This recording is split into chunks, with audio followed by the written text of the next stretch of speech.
Hello everyone, आपका virtual autism child YouTube channel में स्वागत है।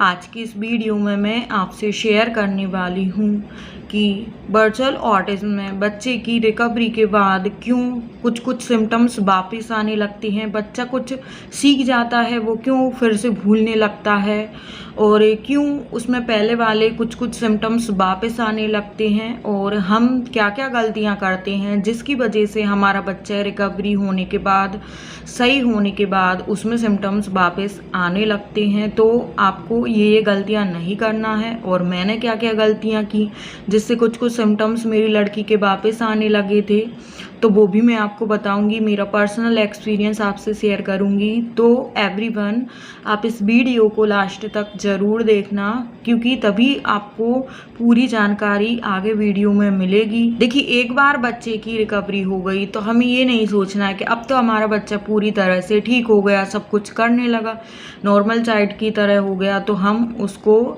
छूट दे सकते हैं, हम उस पर कम ध्यान दें, ऐसा हमें नहीं सोचना है क्योंकि रिकवरी होने के बाद भी हमको बच्चे पे ध्यान देना है।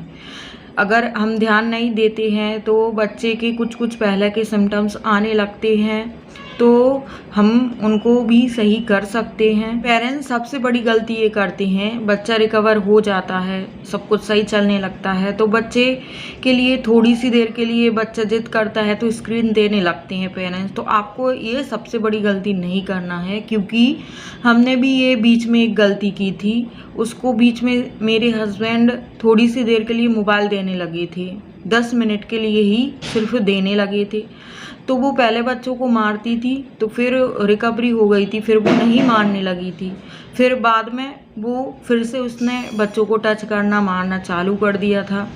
तो स्क्रीन देखने की वजह से उसमें ये प्रभाव आने लगा था। तो 10 दिन उसने 10 मिनट के लिए मोबाइल देखा था, फिर बाद में मैंने उसका बंद कर दिया, फिर अपने आप ही उसमें ये मारने का सिम्टम्स जाने लगा था। तो आपको बच्चे को भले ही 1 मिनट 2 मिनट कितनी भी देर के लिए कुछ भी स्क्रीन नहीं देना है। स्क्रीन अगर आप दोगे तो बच्चा फिर से ही पहले वाले सिम्टम्स को रिपीट करने लगेगा। और देखिए, पेरेंट्स सबसे बड़ी गलती क्या करते हैं कि बच्चा ठीक हो गया है तो फिर बच्चे को घर पे ही रखते हैं, बाहर उसको लेके नहीं जाते हैं, बच्चे को सोशल एक्सपोजर नहीं देते हैं। तो बच्चे को सोशल एक्सपोजर देना ज़रूरी है। एक बार बच्चा सोशल हो गया है उसके बाद भी आपको बार बार बच्चे को डेली आपको लेके जाना होगा।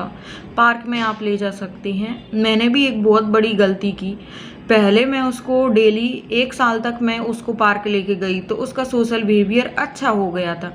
अब मैं बिज़ी रहती हूँ, इस वजह से मैं उसको डेली पार्क नहीं ले जा सकती तो उसमें कुछ चिड़चिड़ा बिहेवियर उसमें आने लगा है और लोगों को देख के थोड़ा वो आंखें चुराने लगती है, मतलब किसी से अच्छा आई कांटेक्ट और कम्युनिकेशन करती, किसी से छुपने लगती है, किसी से डरने लगती है, ऐसा वो बिहेवियर करने लगी है। तो अभी मुझे टाइम नहीं मिलता है, 2 यूट्यूब चैनल मैं चलाती हूँ और सिलाई भी मैं करती हूँ, सिलती हूँ कस्टमर के, और घर का भी कुछ काम रहता है और अभी दिवाली की भी सफाई चल रही है, इस वजह से मुझे टाइम ही नहीं मिल पाता है कि मैं उसे डेली 1 घंटा पार्क में लेके जाऊं। तो आप लोगों को भी ये गलती नहीं करना है। जैसे ही मैं फ्री हो जाऊंगी तो फिर मैं उसको डेली लेके जाऊंगी। पार्क नहीं ले जा सकते तो कहीं और भी ले जाइए, मार्केट ले जाइए, जहाँ भी मौका मिले उसको बाहर का सोशल एक्सपोजर देना बहुत ही ज़्यादा ज़रूरी है।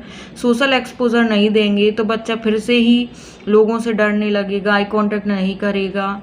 तो आपको, अगर बच्चे को आप लेके जाएंगे डेली और बच्चे को डेली सोशल एक्सपोजर मिल रहा है, लोगों को देख रहा है, सोच रहा है, समझ रहा है, तो ही बच्चा का मेंटेन रहेगा सोशल एक्सपोजर। नहीं तो फिर वो फिर से वही डरने लगेगा लोगों से, उनसे आई कांटेक्ट नहीं करेगा, बात करने की कोशिश नहीं करेगा।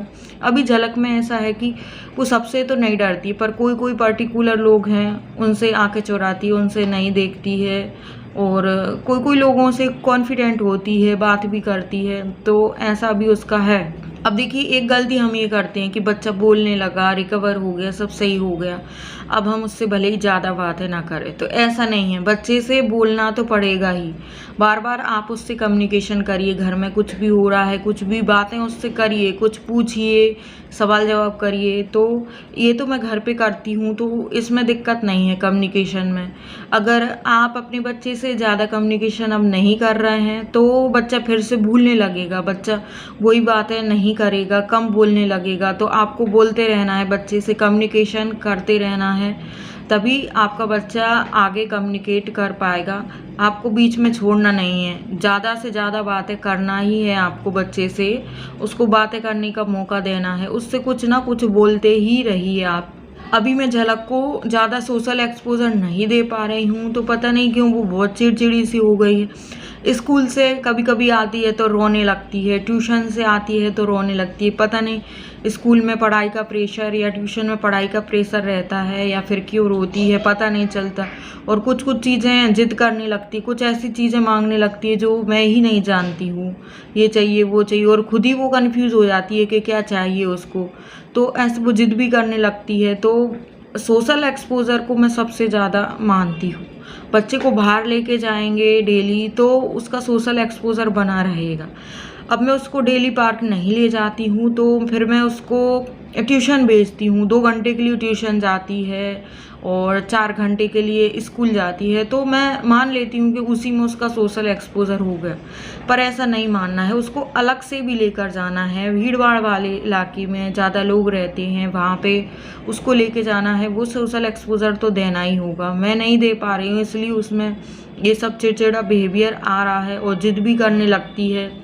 तो जिद तो आपको मानना ही नहीं है बच्चे की।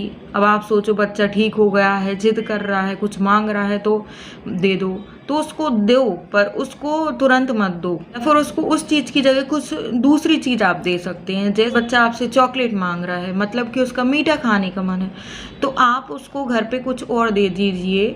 हलवा बना के दे दो, खीर बना के दे दो, या फिर घर की ही कोई चीज़ आप दे दो। मतलब जो मांग रहा है वो चीज़ तो आपको देना नहीं है, क्योंकि उससे बच्चे की जिद बढ़ती है। तो बच्चा सोचता है कि मैं रोऊंगा, ऐसा बिहेवियर करूंगा तो फिर से और मुझे मिलेगा और ये लोग मुझे देंगे। तो ऐसा नहीं करना है, रोए तो रोने दो, देना है तो उसकी जगह कोई दूसरी चीज़ आप दे दो।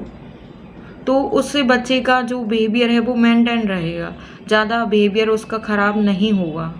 और बच्चे को इंडिपेंडेंट तो बनाना ही है। अब आप सोचो कि बच्चा ठीक हो गया है और उसका काम सब आप ही कर दें, तो ऐसा नहीं है, उससे ही करवाना है। उससे ही बोलो कि आपका बैग पैक करो, आपके शूज़ आप ही पहनो, और उसको कपड़ा पहनना भी आपको सिखाना है। बच्चा सुसु करने जाता है तो बोलता है पैंट नीचे करो, ऊपर करो, तो आपको बोलना है आप ही करो, मेरे हाथ गंदे हैं, मैं नहीं कर पा रही हूँ। झलक भी ऐसे ही करती थी, वो पैंट नीचे नहीं करती थी और ऊपर नहीं करती थी। नीचे तो वो कर लेती थी पर ऊपर नहीं कर पाती थी, मुझसे बोलती थी मुझसे नहीं हो रहा, आप कर दो मम्मी। तो मैं उसको कुछ ना कुछ बहाना बना देती थी कि देखो मेरा हाथ कितना गंदा हो रहा है, आपका पैंट गंदा हो जाएगा, आप ही ऊपर कर लो। तो फिर ऐसे ऐसे करके वो करने लगी और फिर अब उसको आने लगा है। जब तक हम बच्चे का काम करते रहते हैं तो वो सोचता है हम क्यों करें, मम्मा कर रही है तो हम क्यों करें। तो आपको कुछ ना कुछ बहाना बना के आपको ऐसा करना होगा कि बच्चा खुद ही वो काम करने लगे। बच्चे से 1 दिन नहीं होगा, 2 दिन नहीं होगा, फिर होने लगेगा। अब झलक शूज़ पहनती, उसके शूज़ थोड़े टाइट से हैं तो आसानी से नहीं पहनते हैं। तो मैं उसको बोलती हूँ कि पहनो, आप ही पहनो, मैं कुछ काम कर रही हूँ, मैं थोड़ी देर से आती हूँ, अभी तब तक आप पहन लो। तो उससे पहनते नहीं है, ज़बरदस्ती चिल्लाती है, नहीं हो रहा है मुझसे, ज़ोर ज़ोर से चिल्लाती है। मैं बोलती हूँ होगा, करो, मैं आती हूँ, अभी मैं आती हूँ, ऐसे करके मैं उससे ही करवाती हूँ। तो ऐसे आपको इंडिपेंडेंट बनाना है बच्चे को। आपको बच्चे की पढ़ाई पे भी ध्यान देना होगा, नहीं तो वो पहले नहीं पढ़ता था वैसे ही हो जाएगा, पढ़ाई पे ध्यान ही नहीं देगा। एक बार पढ़ाई से ध्यान हट गया फिर उसका मन नहीं करेगा, फिर वो पढ़ेगा भी नहीं।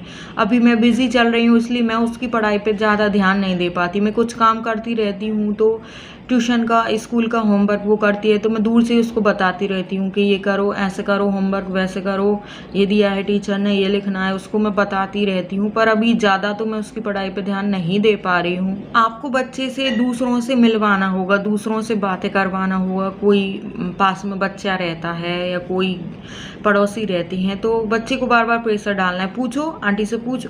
अब झलक है, कोई घर पे आया, किसी ने पूछा मम्मा है क्या आपकी, तो वो कुछ बोलती नहीं, तो मैं उसको बोलती हूँ कि बोलो, हाँ मम्मा है, ऐसे बोलो। और कोई पूछे झलक आपकी छुट्टी हो गई तो वो जवाब नहीं देती कि हाँ मेरी स्कूल की छुट्टी हो गई। तो मैं बोलती हूँ बोलो आंटी को बोलो कि हाँ हाँ मेरी छुट्टी हो गई, तो मैं बोलती हूँ तभी वो जवाब देती है। तो ऐसे बच्चे को प्रेशर देना है, कोई कुछ पूछे तो आप बच्चे को बोलो कि ऐसे बोलना है, तभी बच्चा आंसर करेगा। कभी कभी करती है आंसर, कभी कभी नहीं करती है झलक। और बच्चे की बातों को आपको इशारे में नहीं समझना है। आप ये भूल कर देते हैं कि बच्चा कुछ भी इशारे कर रहा है, प्लेट लेकर आया तो आप उसको खाना दे देती हो, तो आपको ऐसे इशारों में काम उसका नहीं करना है। आप ध्यान ही मत दो, जब वो बोलेगा सही से तभी आप उसको दो। तो पेरेंट्स, अगर आपको इस वीडियो में कुछ और पूछना है या फिर कोई रिक्वेस्टेड वीडियो बनवाना है तो आप मुझे कमेंट करके पूछ सकते हैं। वीडियो अच्छा लगा हो तो लाइक शेयर कर दें, चैनल पर नए हैं तो सब्सक्राइब भी कर दें।